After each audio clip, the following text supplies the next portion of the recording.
నిన్న బిగ్ బాస్లో సండే ఎపిసోడ్లో కెప్టెన్ టాస్క్ అయితే మళ్ళీ పెట్టినాడు.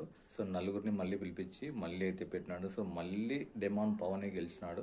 సో ఇదైతే ఖచ్చితంగా మెచ్చుకోవాల్సిన విషయమే. ఎందుకంటే అంతకుముందు ఆ రీతు చేసిన తప్పు వల్ల అతను కెప్టెన్సీని అయితే పోగొట్టుకోవడం జరిగింది. కానీ అతని తప్పు లేదు, ఓన్లీ రీతు ఫాల్ట్. రీతు లోపల మ్యాచ్ ఫిక్సింగ్ అయిపోయి మైండ్లో ఎట్లా తిరిగి డెమాన్ పవన్ గెలిపిలని ఆడింది.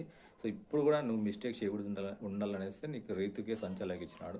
సో ఇక్కడైతే కన్ఫామ్ అయితే ఖచ్చితంగా అయితే డెమాన్ పవన్ కష్టపడి అయితే గెలిచినాడు. కానీ ఇక్కడ కానీ కొంచెం అక్కడక్కడ రీతు ప్లానింగ్ చేసింది. స్టార్టింగ్లోనే నాకు నచ్చిన కలర్ ఎల్లో కలర్ తీసుకొనేసి చెప్పింది. అక్కడ కూడా సేమ్ మళ్ళీ కూడా అతనికి సపోర్టివ్గా, అంటే ఒక ఫేవరెట్ పర్సన్ నేను ఇష్టపడుతున్నాను, అతను కావాలని మైండ్స్లో ఉంది కాబట్టి ఆటోమేటిక్గా తనకు నచ్చిన కలర్ తీసుకోమని చెప్పింది.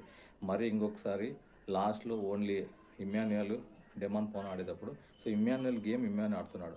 ఇమ్మాన్యుయల్ టైర్ తీసుకుని స్విమ్మింగ్ పూల్లో పడేసినాడు డెమాన్ పవన్.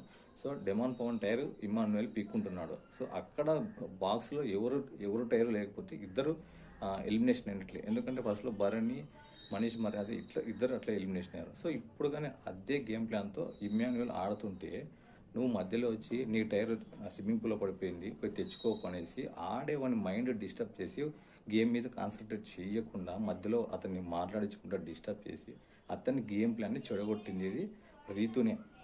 ఇప్పుడు ఆ టైర్ అతను తెచ్చుకోకపోయినా ఇతని టైర్ చెడగొట్టేసి ఇతన్ని అక్కడ పెట్టనీయకుండా చేస్తే ఇద్దరు డిస్క్వాలిఫై అయిపోతారు. సో మరీ ఫస్ట్ నుంచి పెడతారేమో గేమ్, అంతే కదా. నువ్వెందుకు మధ్యలో దూరి నువ్వు సంచాలకుగా ఉండాలి. నువ్వు అక్కడ గేమ్ ప్లాన్ కూడా నువ్వు చెప్పాలని. సో ఇక్కడ కూడా ఆమె అతనికి సపోర్ట్, డెమాన్ పవన్కి సపోర్టివ్గానే గేమ్ ఆడింది.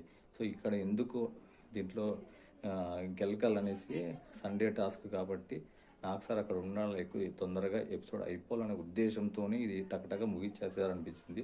నాకు తెలిసి సండే కాకుండా మండే ఈ టాస్క్ పెట్టింటే బాగుంటుండే. అప్పుడెప్పుడు పెట్టేసి టకటక అయిపోగొట్టినారు. సో మళ్ళీ డెమాన్ పవన్కి అయితే కెప్టెన్సీ అయితే వచ్చింది. ఈ విషయంలో అయితే రీతుని నేనైతే మళ్ళీ తప్పు పడుతున్నా. మళ్ళీ అదే తప్పు అయితే చేసింది. కానీ కష్టపడి గేమ్ ఆడినాడు.